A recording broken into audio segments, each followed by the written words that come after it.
Spartan Cafe, where ambition meets action. Oh yeah, you're in the right place. Welcome back, everyone, to another deep dive brought to you by the Spartan Cafe app. Yes, welcome back. And today we're venturing into some really fascinating territory, kind of a blend of history and what if. I like it already. We're going to be looking at the incredible life of Biddy Mason. She was someone who rose from enslavement to become a real estate mogul and a philanthropist in 19th century Los Angeles. Really just a remarkable figure. So for this deep dive, what we really want to do is explore her story, but then also kind of project forward. Okay. And, we were really inspired by this great article from Spartan Cafe. Yeah. It kind of got us thinking, like, what if Biddy Mason were alive today? Oh, wow. With all of the technology and the resources and the opportunities that we have now, what kind of impact could she have? Yeah, because when you think about what she accomplished back then, it's pretty mind-blowing. Absolutely. To overcome those obstacles and achieve that level of success. I mean, it's really inspiring. And that's what we're going to be talking about today. We're going to look back at her historical achievements, and then we're going to kind of let our imaginations run wild and think about what she could potentially achieve in the modern world. Okay, so it's like history meets a little bit of futuristic fantasy. Exactly. I like it. And the sources that we've been digging into for this are a couple of articles from Spartan Cafe.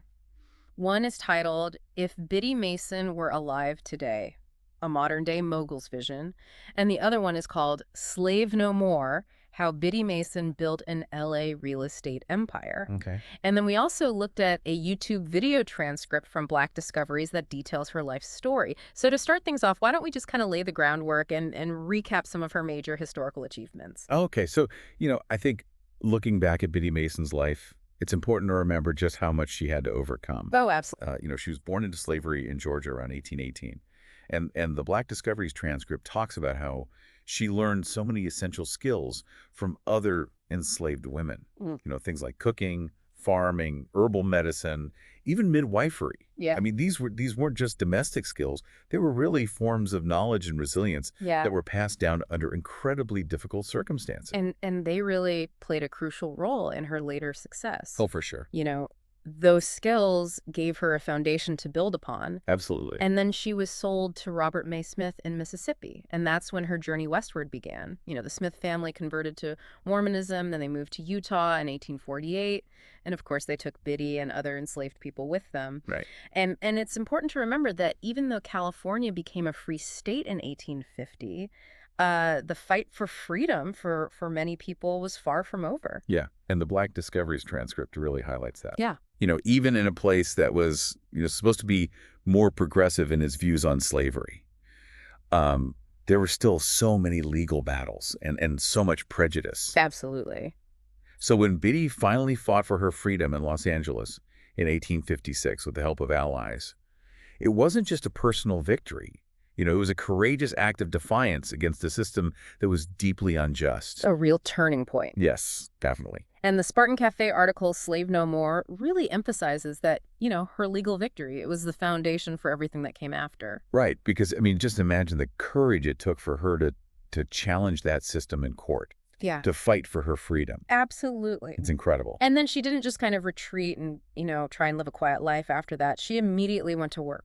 Right. She started working as a nurse and midwife in Los Angeles, and that allowed her to earn a living. And, just as importantly, she started building trust within the community. Yeah, I think that community trust piece is often overlooked. It wasn't just about the money she was earning. It was about those relationships she was building and that reputation she was developing as someone who was dependable and trustworthy. Yeah, and that kind of social capital is priceless. Oh, absolutely, in any era. Yeah. It's the foundation of any successful endeavor.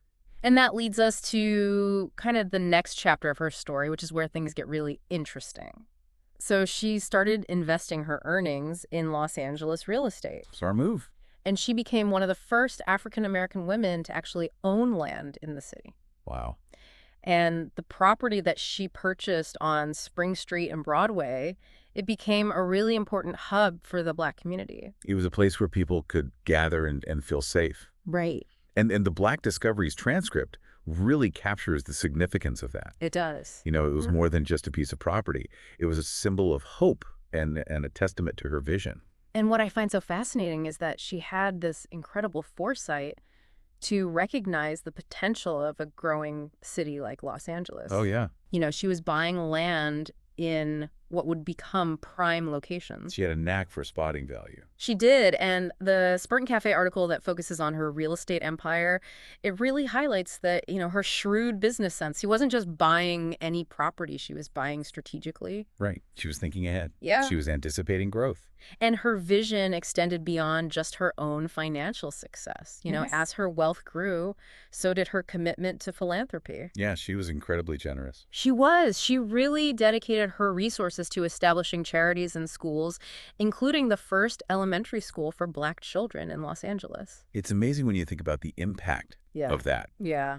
Providing education and opportunity where it had been denied. Exactly. Such a powerful legacy. And she also played a key role in establishing Los Angeles' first African Methodist Episcopal Church in 1872. Mm-hmm.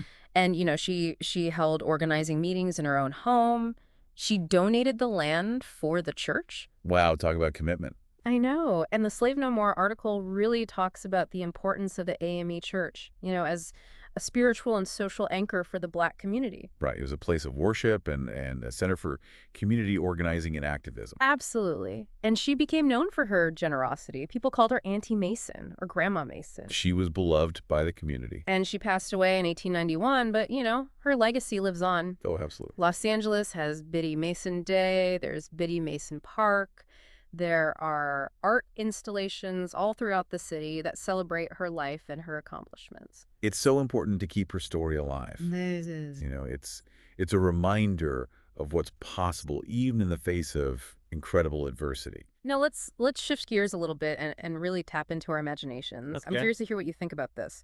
The Spartan Cafe article, if Biddy Mason were alive today, it paints this really fascinating picture.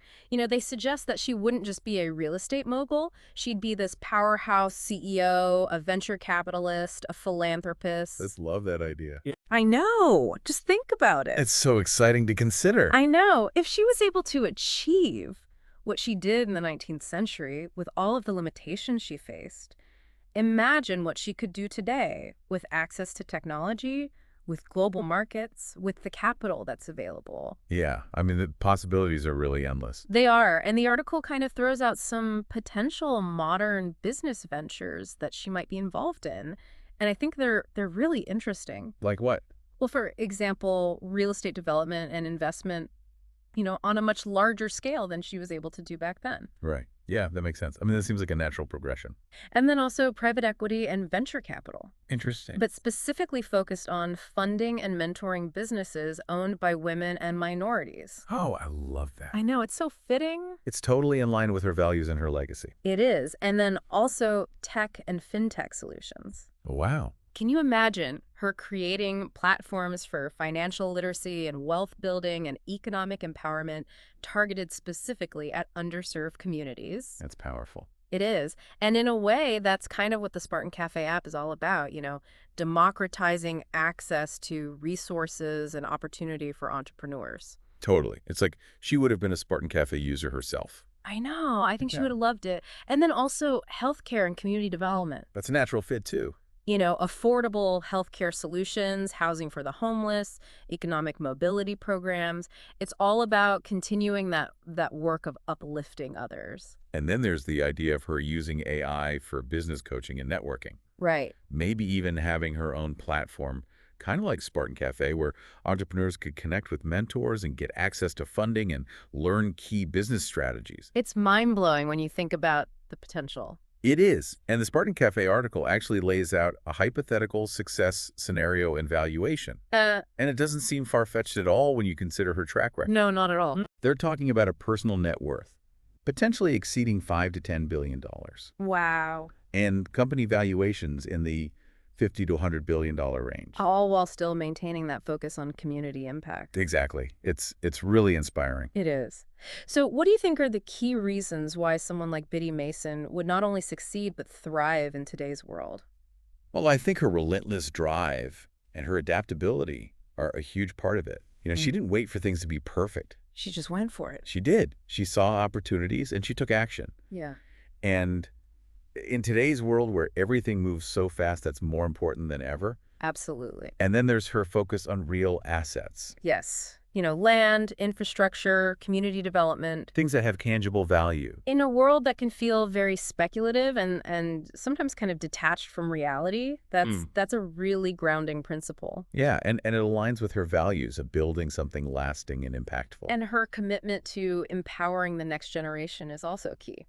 Absolutely. She Yeah. wouldn't just be focused on accumulating wealth for herself. Right. She'd be creating pathways for others to succeed. And of course, she would be a master of technology. Okay. She would be using AI, blockchain, all the latest platforms to scale her vision and make a global impact. I mean, the Spartan Cafe article even imagines what Biddy Mason's message to today's entrepreneurs would be. Yeah, they have this great quote. And it's a powerful one. It says, "You have the internet access to funding education at your fingertips and a world of connections in your pocket.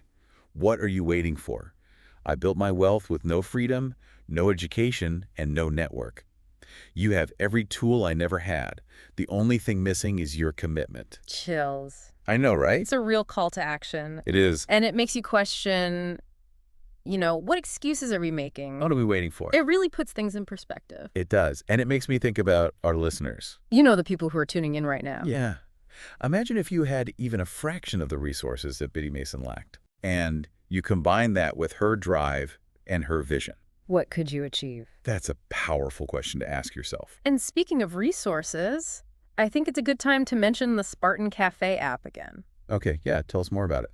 So it's been designed to be kind of a pocket ecosystem for entrepreneurs. That's a great way to describe it. It gives you access to all sorts of amazing tools and resources. You've got AI-powered business consultants. You've got guidance on building business credit. There are crowdfunding opportunities and potential direct funding avenues. Wow. There's a strong network of entrepreneurs that you can connect with. There are tons of online courses, and you can even use the platform to share your own articles and insights. So it's like a one-stop shop for everything you need to start and grow a business. And it's constantly evolving. That's awesome. It is. And it makes you wonder what someone like Biddy Mason could have accomplished if she had access to something like this. Oh, she would have been unstoppable. I think so, too. I think she would have absolutely loved it. And I think it aligns perfectly with her approach to business. It's practical, it's community-oriented, it's focused on building sustainable success. And we want to encourage all of our listeners, if Biddy Mason's story has resonated with you, if it sparked something within you, go check out the Spartan Cafe app. Yeah, download it today and start exploring all the amazing resources and tools they have to offer. You can build your own success story. And remember, the first week is completely free. You get full access to everything. So before we wrap up, I just want to say that Biddy Mason's life, it's a powerful reminder that limitations are often self-imposed. Yeah, I agree. She went from enslavement to becoming a pillar of her community. She built wealth, and she used it to uplift others. It's a testament to the strength of the human spirit, and it shows us what's possible when we set our minds to something. And it's a challenge to all of us. You know what? If we all embraced even a small fraction of Biddy Mason's tenacity and vision, What could we achieve collectively? that's the question we want to leave you with today. The tools and opportunities are out there. What extraordinary legacy will you build? Thank you for listening. Thank you for joining us for this inspiring deep dive brought to you by the Spartan Cafe app. Be sure to visit and download the app to explore all the resources we've talked about today. And we'll see you next time for another deep dive. See you next time.